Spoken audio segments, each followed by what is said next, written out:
Hey everybody, welcome to my YouTube channel. My name is Teri Hunter. I am an intuitive astrologer, angel therapy practitioner, Reiki master, and empowerment coach.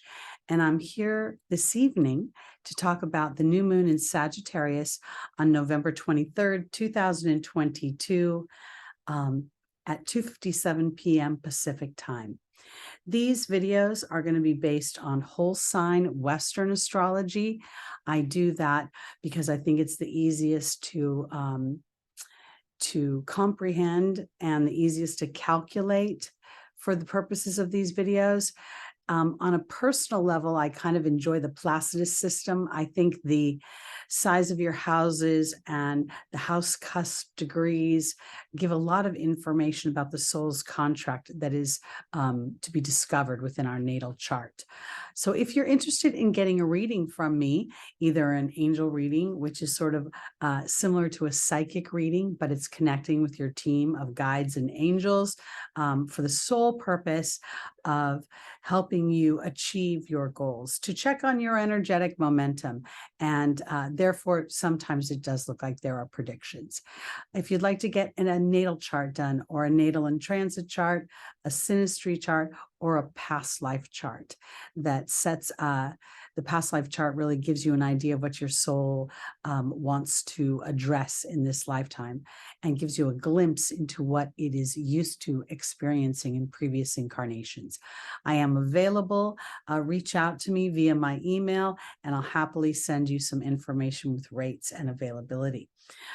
So what we're going to talk about today is this new moon in Sagittarius. Sagittarius is one of the most warm, fuzzy, expansive, interesting signs of the zodiac. It rules multicultural experiences and people and cultures. It rules long distance journeys. And oftentimes the human will think that that is literally a journey from one country to another, and that may be true, but it can also be long distance journeys from one emotional belief to another, an evolution of your spiritual, religious, moralistic integrity system, your personal system. I tend to think that the crises that we experience in the 8th house of transformation is what leads us into the 9th house of Sagittarius, and really stretching for higher perspectives on this human experience. It also represents things like higher education, masters, university, PhDs. It represents higher levels of the judicial system, like the Supreme Court. It rules the church and the organization of religion. So this Sagittarius new moon is at 0 degrees. And so we're really just experiencing this new moon in its early energy of Sagittarius. And the new moon is the phase of the moon where it is the darkest phase, where the sun and the moon have come together to create something. But it is just that impetus of creation. It's the seedling of something. And so we bury that seed into the ground, and then we tend it and we nurture it as it takes its natural gestation cycle. And I think this is very powerful because the ruling planet of Sagittarius and the ruling planet of this new moon is Jupiter. And Jupiter, on the very same day as the new moon, is stationing to go direct in Neptune. Jupiter and Neptune both rule Pisces, Jupiter being the ancient ruler of Pisces, Neptune the modern day ruler. And as we've seen this retrograde of Jupiter back into Pisces, I believe it's given us an opportunity to really take a good look at our belief system, where we've been escaping, where we've been maybe masking a little bit, or hoping that things would shift without our participation, that somehow fairy dust would fall on our head. And now that Jupiter's moving direct back into Aries, I think whatever information it has garnished is becoming a deeper belief system that is going to be really rooted in the Aries experience, because Aries is about the individual. It's about a pioneering spirit. And Jupiter is going to cross over Chiron in Aries. So we're going to see ourselves really addressing any wounds we have with ourselves and about ourselves, and what we can create and what we can't create. And this new moon is the beginning of that gestation period. New moons can have up to they have sort of like, we can feel it around the first 3 days before and after, and yet we won't see a lot of times the full results until we hit the full moon in Sagittarius come next June. Okay, so where we're going with this is we're going to have an opportunity because the new moon is making a trine to the ruler of the new moon. So we've got sort of this double punch of enthusiasm, this double dose of this feeling of, I can do this. I am looking at things from a higher perspective. I'm connected to my higher power, to my inner being, and I am starting to put my chips in, all my chips on me. And I just did a video about Jupiter going into Aries, which I think is very powerful, because it's going to, the next 6 months, I'm filming this November 15th, the next, like say 6 months, while Jupiter is still traversing Aries, it's going to really show its results when it gets into Taurus, and we start to apply our skills, and we start to see our self-confidence grow as a result of the foundational work we're doing during this new moon. So now what I'm going to do is touch on how this is going to play out for you. These videos are done by rising sign. If you don't know your rising sign, you can go to any one of the free birth calculators on the internet. You just need your location and time of birth in order to get that calculation. So for my Aries rising, Sagittarius is your 9th house. It is the house, again, of foreign trips, higher education, of expanded experiences, of wealth, of faith, foremost of faith and belief. And it is really a opportunity to feel the benevolence and the support of the universe as you anchor your faith in what you want to birth during this auspicious time, when the ruler of this new moon will, in about a month, go back into Aries and spend 5 months as you anchor in this new belief system, this new sense of faith, this willingness to look at things from another point of view. I say that because Sagittarius being so multicultural and multi-dimensional, there's a flexibility. It's a mutable sign, and it's also a fire sign. So what we're doing here is we're really planting the seeds of inspiration, the seeds of creativity, the seeds of the spark of life, is a new life, a zest for life, an exuberance for the experience, and a better understanding of the ebb and the flow. So I think this is going to be really powerful. And I think that, while this is just sort of a side note, having your ruling planet Aries going through Gemini for 7 months has been teaching you about how you show up to others, how others respond to your way of speaking, your way of thinking, your way of being, even your way of moving. And I think this has really been illuminating, because you're getting an opportunity to decide if you just want to be, right, or if you want to be happy. And sometimes it's not about foregoing our opinion, but how we express it. Because another thing about this new moon is that while it's not a close conjunction per se, we like to see things within 3 degrees, 2 degrees, 1 degree is best.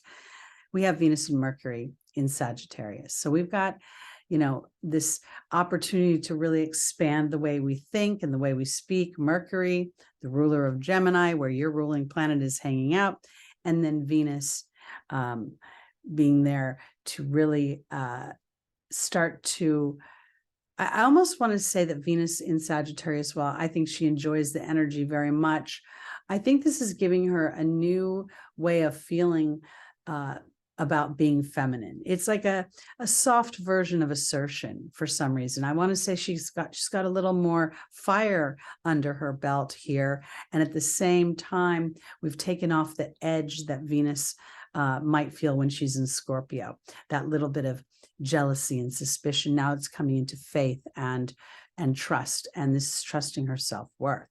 So I think this new moon for Aries is giving you an opportunity to anchor in your self-worth, to see yourself a little bit more as an integral part of the team, even within your independence. So whatever you plant during this new moon will bear fruit in a very short period of time. And I believe that will be within the next few months as we watch Jupiter move into your sign. Taurus. Sagittarius is your 8th house of transformation. Now, we've had Uranus going through your house for quite some time. Uranus liberating you, bringing unexpected experiences, in some ways sort of a lightning bolts of epiphanies. And it's interesting too, because there's a feeling of Taurus starting to own themselves. You've been on the eclipse axis, and you will feel the November 8th eclipse is going to be revisited when we see Jupiter. When Jupiter goes into your sign way over in May, it's going to eventually move across the eclipse axis, referencing back to the November 8th eclipse, where it was at 16 degrees Taurus conjunct Uranus.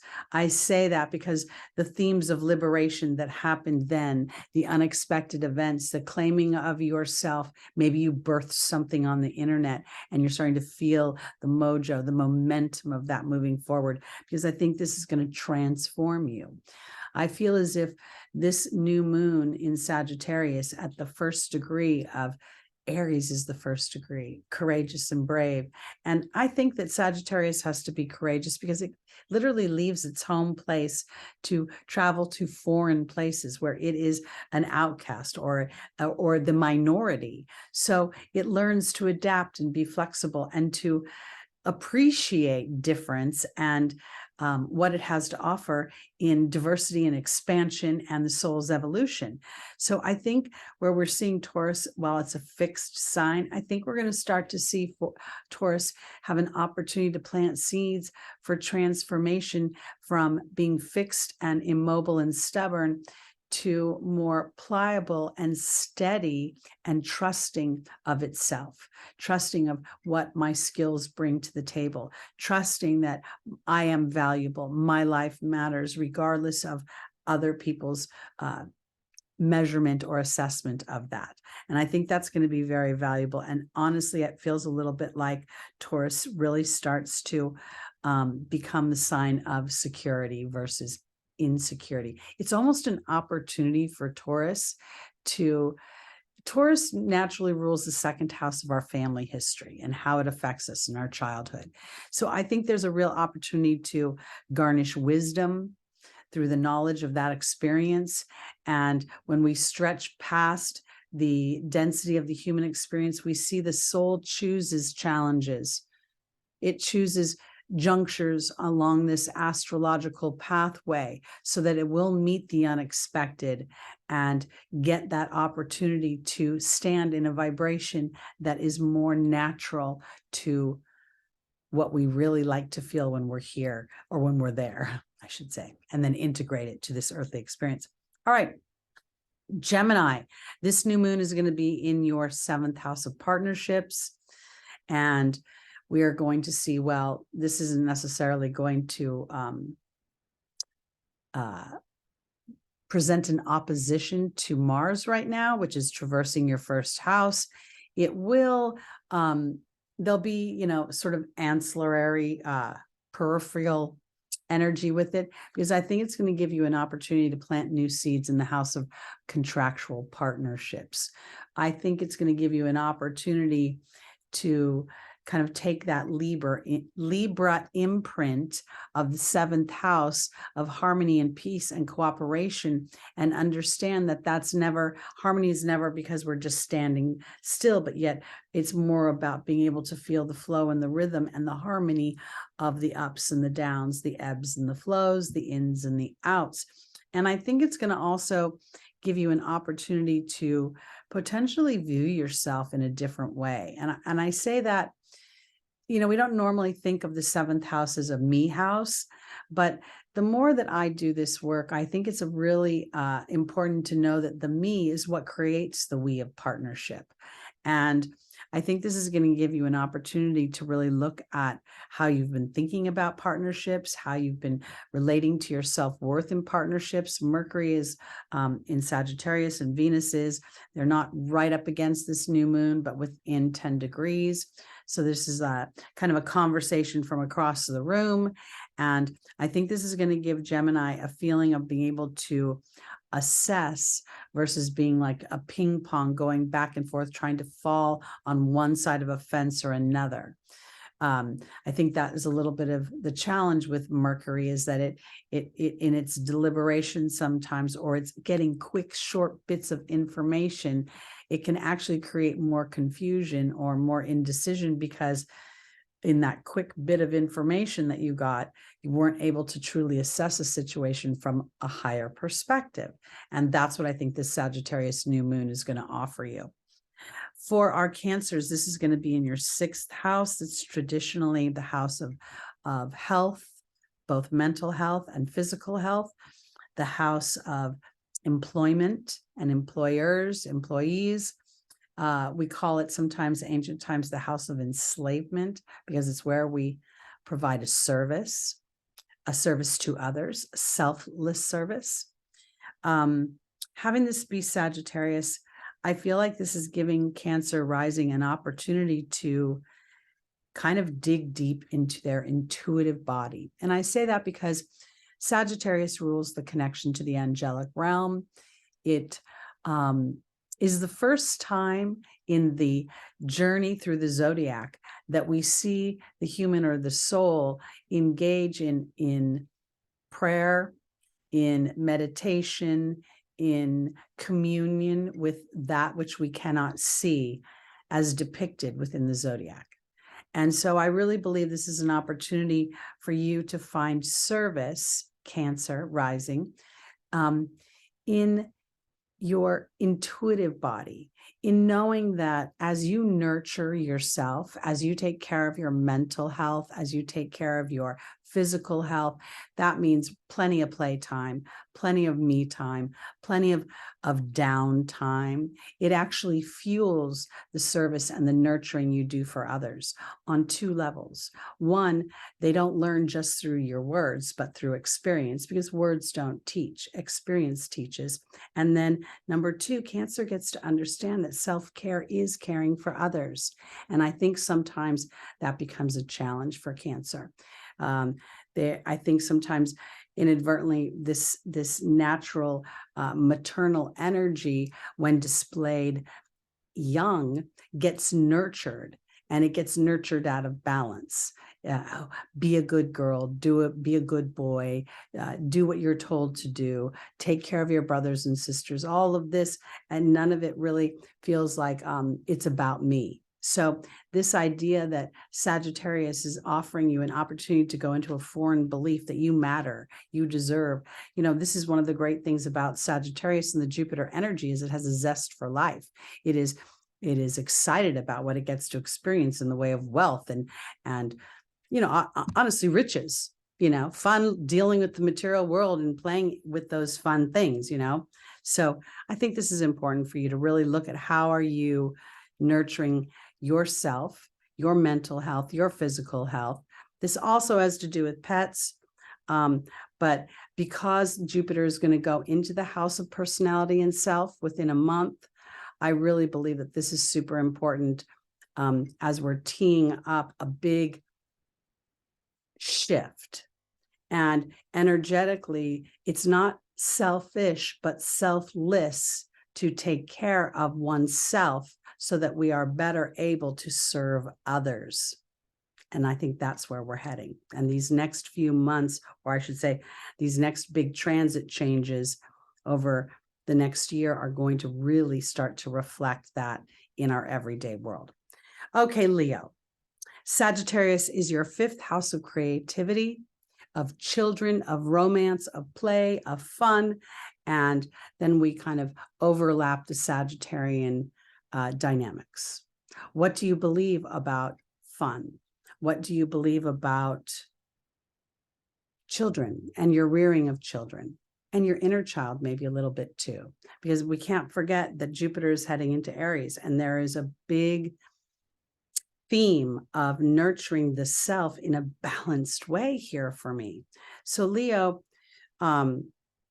rising, Sagittarius is naturally the 5th house, or I should say, I'm sorry, Leo is naturally the 5th house, and here it's Sagittarius. So I think this is double courage on claiming your heart, on implementing things for yourself that you create, that you birth, that you conceive, that doesn't really have to do with somebody else. It's taking a risk, and a risk on your creativity, your expression, your wants and desires in a way that is not really about anybody else right now. This is the house where the soul first meets its sexy self. It's a non-committal house in some ways when it comes to romance. There's no commitment yet. It's the dreamy side of things. So I think this is an opportunity, while Venus and Mercury are joining this new moon in Sagittarius, for Leo to start to really plant the seeds of evolving and enveloping, folding into your life, maybe little by little, yourself, and birthing yourself out into the world. So let's say you have interest in painting. Maybe rather than trying to become a painter, you just let yourself be painting.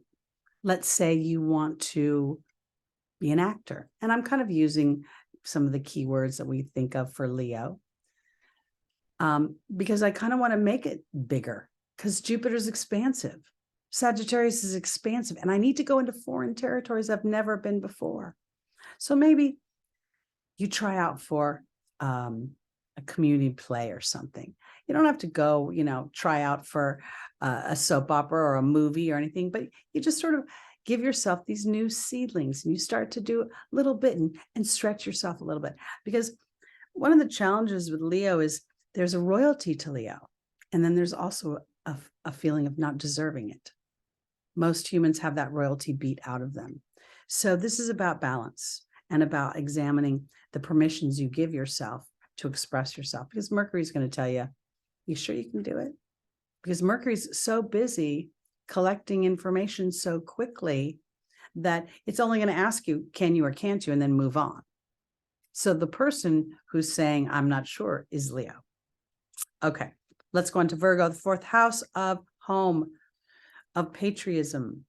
It is the house that sits at the very bottom of the zodiac and kind of holds the whole thing up. It's the South Pole of the zodiac.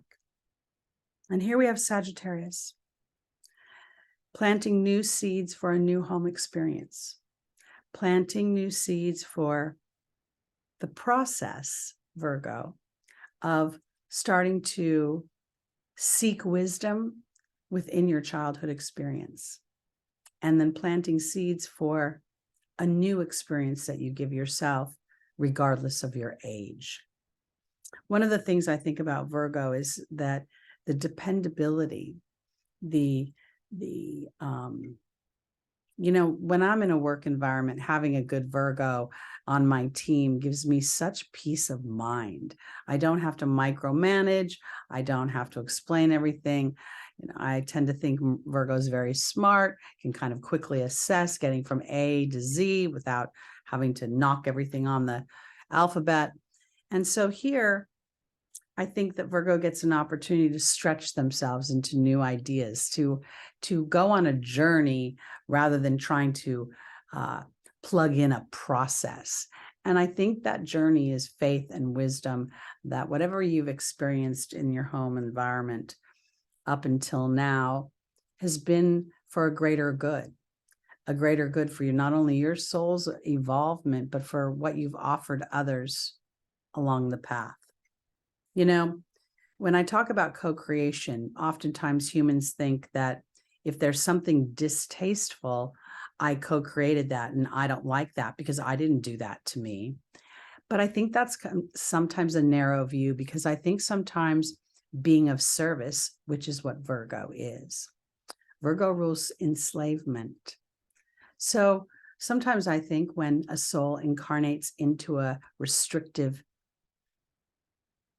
body life experience, are they offering other people an opportunity to show gentleness, kindness, diplomacy, expansion, benevolence, wealth, love? And I think that might be what this new moon has to offer for Virgo, is if you experienced anything unlike love in your fourth house environment, this is an opportunity to start to shift that for yourself. And planting those new seeds, planting that is giving yourself an opportunity maybe to step out of your mercurial mind and go a little bit into Venus's territory here and imagine what a cozy home would feel like. And if you can't imagine people in the home being that way, start with the furniture, start with the decor. I'm recording this on November 15th, 2022. And to be honest with you, my Christmas decorations may look up, but they're just in process. And I'm using this as an opportunity to display creativity while my own personal mind is having its up and down. I'm using it as a way of meditation, a way to distract myself from worry. So I want to offer Virgo an opportunity to really rewrite that fourth house, and not from something you already know, but from a completely foreign experience. And then allow yourself to plant the seeds for that by imagining the best case scenario, what bliss would be like. And then let the universe start to fill in the detail. All right, Libra. Sagittarius is your third house of friends, communications. It's our everyday activities, what we think, what we speak, what we write, what we teach others through our speech, through our writing, through our thinking. It's our teammates, it's our workmates, our neighborhoods, our communities. It is the escalators we ride on. It is the shopping carts we push. It is the passwords to our subscriptions and all. I mean, it's just, the third house is just voluminous in its activities. And now we see Sagittarius here. So I think this is an opportunity to really start to, for Libra to look, when I think of some of the partnership signs, there's a little bit of a danger zone of getting absorbed into the partnership.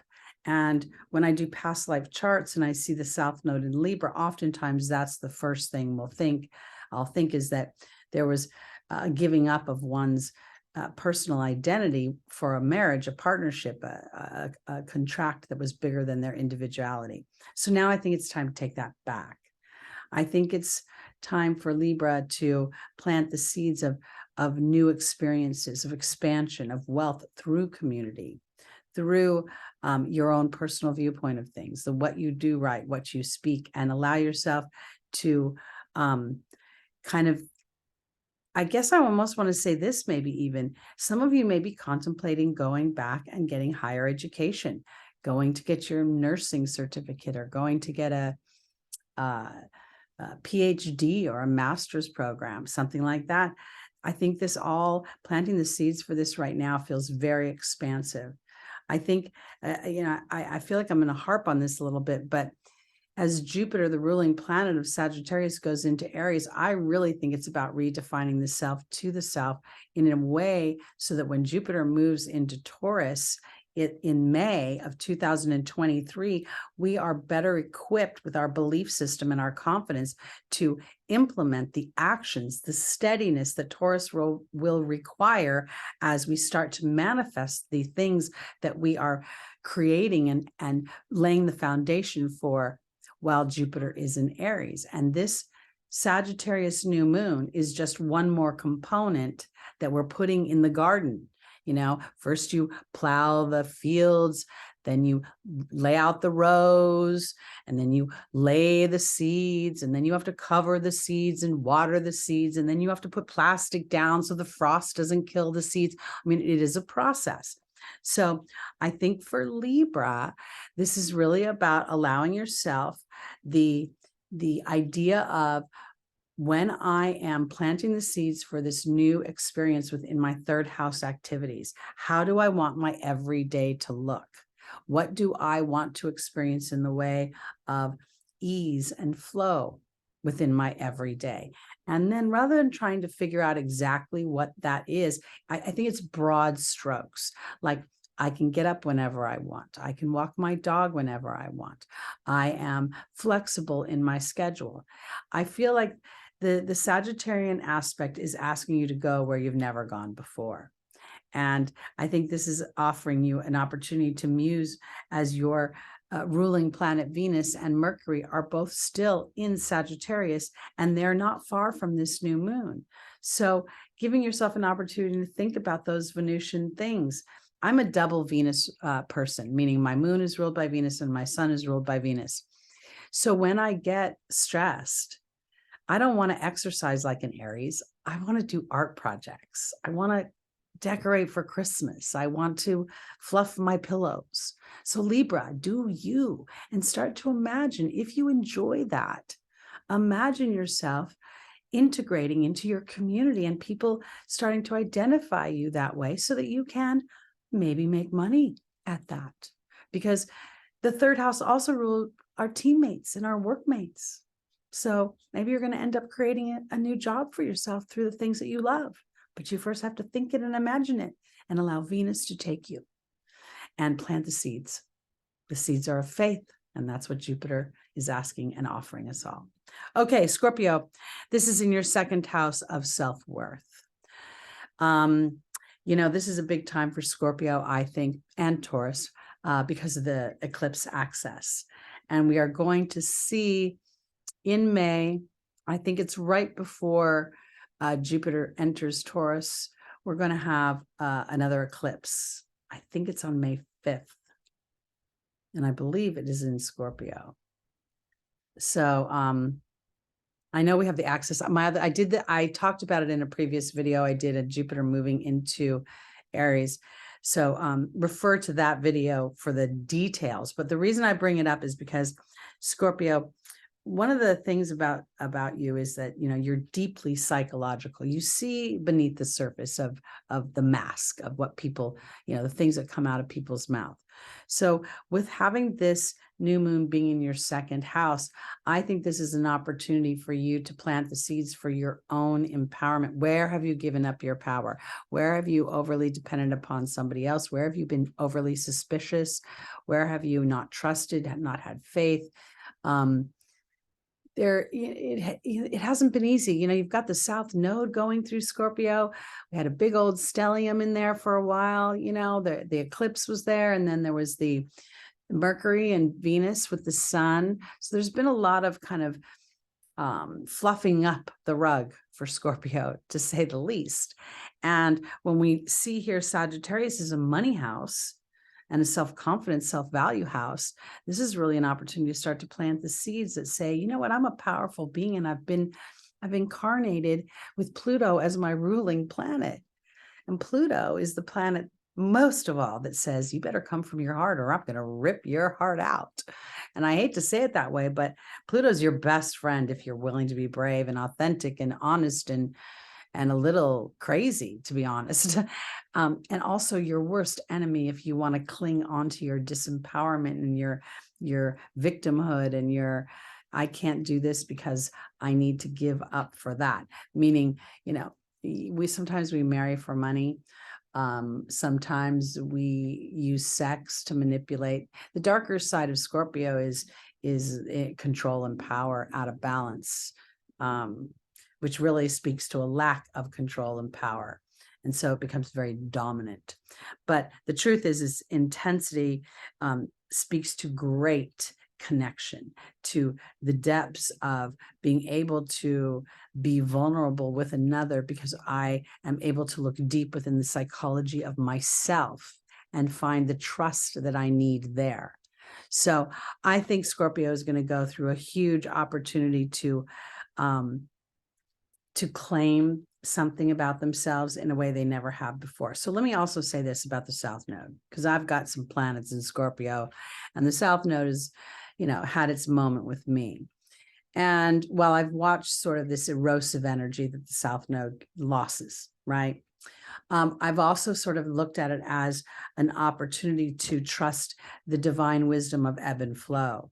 And as I continue to be a conscious co-creator, and I'm going psychologically into looking at, okay, how does this disruption serve me? Where do I have nooks and crannies of my imprint, my pattern, where I've been scarred from trauma, and I inadvertently act on that? And that is what I think is what the true nature of the South Node is, to be egoless as old structures are eroded, are excreted, are pooped out, because they don't work anymore for your true happiness. They're old structures that are man-made and fear-based. And now, as we surrender to those experiences, and rather than mourn from a human perception, we take that Sagittarian perception and we start to see a bigger wisdom from it. And it's very powerful and it's very liberating. All right, Sagittarius. This is in your first house of self. What a great place for it to be, because you are starting, it's kind of a double whammy. We have the new moon planting seeds for a new version of who you want to be. And when I say new, I kind of always think of it sort of as a continuation, but a more aware continuation, garnishing the wisdom and the knowledge that Jupiter and Sagittarius has to offer me, giving me stronger legs to stand on as I go into new foreign territories that I've never experienced, but yet I'm so excited and curious to walk through. Because we see the first house being the house of personality, the house of our self-perception, the beginning of life as we know it. And here we are planting seeds, and your ruling planet is making a trine to Pisces, which is where Jupiter is now, starting to station directed to move forward. So there feels very much like there's a bit of a karmic opportunity here, because the 12th house is the house of karma. It's very ancestral, past life oriented. And so having Jupiter, the ruling planet of Sagittarius, now leaving its old homestead and moving into Aries, gives us an opportunity to incorporate what we have learned, the wisdom. And now we anchor in those beliefs when we go into that first house. And I think also what I want to say is that kind of in 6 months' time, because, we always go in cycles of the new moon and the full moon, I think by the full moon, you may find that some of your tastes have changed, or some of the things that you initially thought you enjoyed,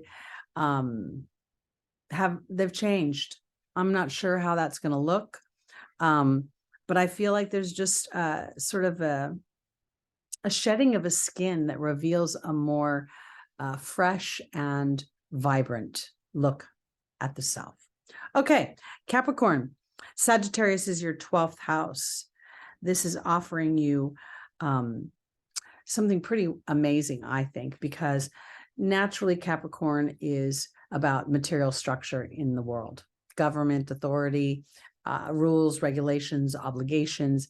And now Capricorn, we see Sagittarius being your 12th house of what you can't see, what's behind you.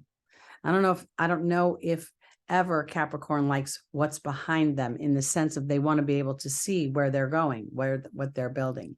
And with Pluto having been traversing Capricorn since 2008, it's been on the docket for there to be a death and a renewal of who and what you are as an individual. and how you see the world and where you truly place your obligations. So now this is an opportunity to really look at this new moon in Sagittarius as planting seeds into a earthly rooted belief system, spiritual belief system that allows you to truly stand in leadership for not just what is in the physical, but also what is in the ethereal, what is unseen, what we can only feel with our intuition, with our heart, with our inner knowing. I don't know if this is going to be so easy for Capricorn. I think it depends on how aware Capricorn is chosen to be during the process of Pluto's transit. Because as Pluto is going through the last degrees of Capricorn, we're looking at the master degrees, where we've experienced the energy over and over again, moving forward, going backwards. And now it's time to really integrate and incorporate and root. And this new moon, to me, in Sagittarius, gives Capricorn an opportunity to see the spiritual aspects of what you've walked through from Pluto's influence in your first house, and to sort of take habitual patterns of your soul and rewrite them, reframe them, go new places you've never been before. Okay, Aquarius. Sagittarius is your 11th house of networks, friends, hopes, and dreams. It is of the house of genius, the house of exploration out in space. It is the house of alienation, lightning, unexpected turns of events, things that liberate us, but it isn't easy. Sagittarius in the 11th house feels expansive, feels like there's really kind of a 1-2 punch for my hopes and dreams to come true. And this is an opportunity to really plant seeds in a braver way than you have before, to claim the genius within you. We have Mercury and Venus transiting Sagittarius right now. So you should be feeling super expansive in the network of people.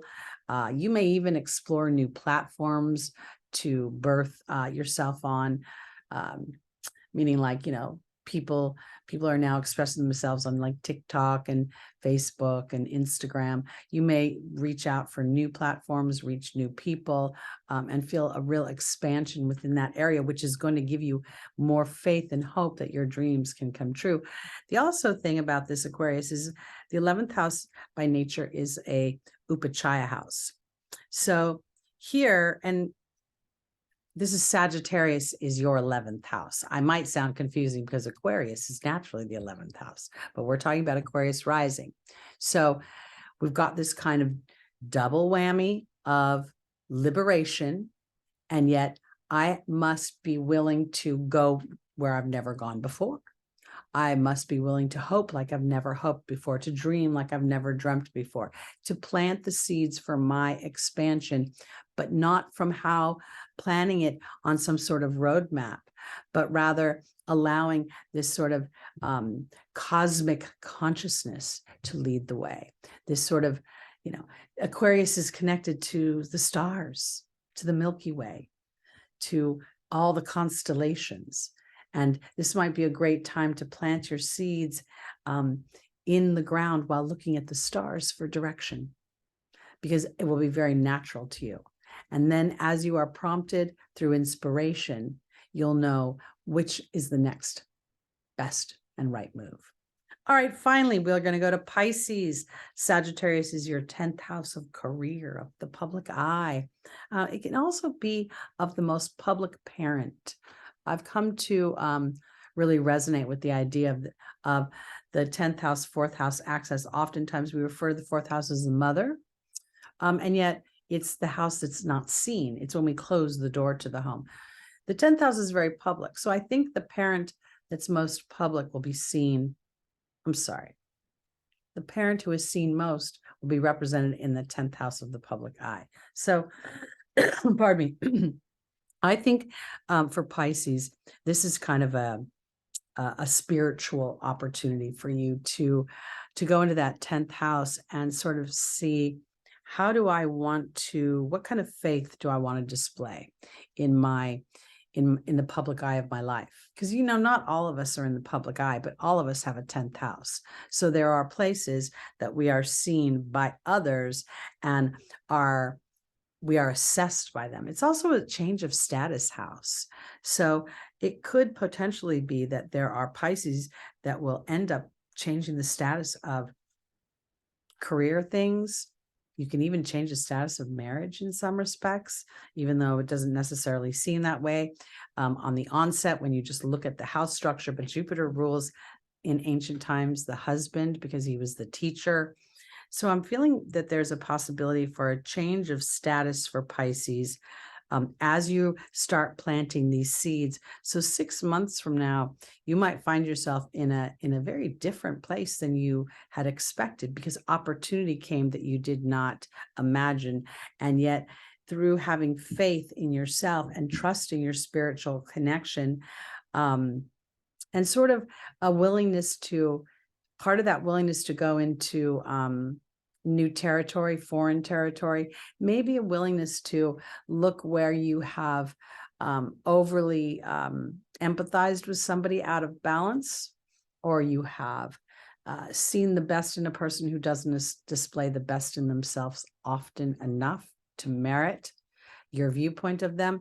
Because there's something about the 10th house, I'm kind of going to those Capricorn ideas of being steady, of building something in the material world based on something that feels solid to the human. And so here with Sagittarius and Pisces and Jupiter being all sort of intertwined, because Jupiter rules both Sagittarius and Pisces, it's making a trine to the new moon. We have Venus and Mercury in Sagittarius. So I really think you're going to start to apply your spiritual beliefs and dynamics in an evolved and an expansive way. And this doesn't necessarily mean that you become a spiritual teacher for others. It may just be how you walk through your world. The best way I can kind of describe it is I'm an Aries rising, and I know that Mars is traversing Gemini. And I've seen just such aggressiveness in driving, in the way people talk, in their agenda, some real less than tasteful Martian energy. And I've been aware that I don't want to express that I find distasteful. So I've actually kind of become a little more zen in my walking around. I might be borderline on a zombie. Zen zombie, who knows? But I'm trying to be extra calm rather than to give into the wave of what's going on. I say this because with you, Pisces, you may do the opposite, where planting the seeds in this new moon may make you stand up for yourself a little bit more in the public eye, push off other people's agendas or rules, and become the authority for yourself. Become your own personal government based on your spiritual beliefs and dynamics and the desire for them to be expanded and to grow. So I think this is exciting times. Yeah, they're a little sketchy, scary, but I think every generation experiences this. So as we stretch for the wisdom within the disruption, I've been saying divine disruption for about a year, and I think maybe even longer. I've been saying that since Donald Trump was elected as president, because it seems like it's been one series of divine disruption after another. And these present karmic opportunities for us to make choices. There is no puppeteer telling us what we could do. And fate really isn't something that happens to us as much as a scenario or a situation that is presented to us that offers us opportunities to make choices based on a highest of vibrations, the greatest and the good of all. So that's it for this Sagittarius new moon. Thank you so much for listening. Again, my name is Teri Hunter. I'm an intuitive astrologer, Reiki master, empowerment coach, and angel therapy practitioner. And if you'd like to book a reading with me, my information is below in the description. I will be back Sunday mornings. I am here live on YouTube at 11 a.m. Pacific time, where I do readings for each sign for the week's transits ahead. All right, take care. Peace out.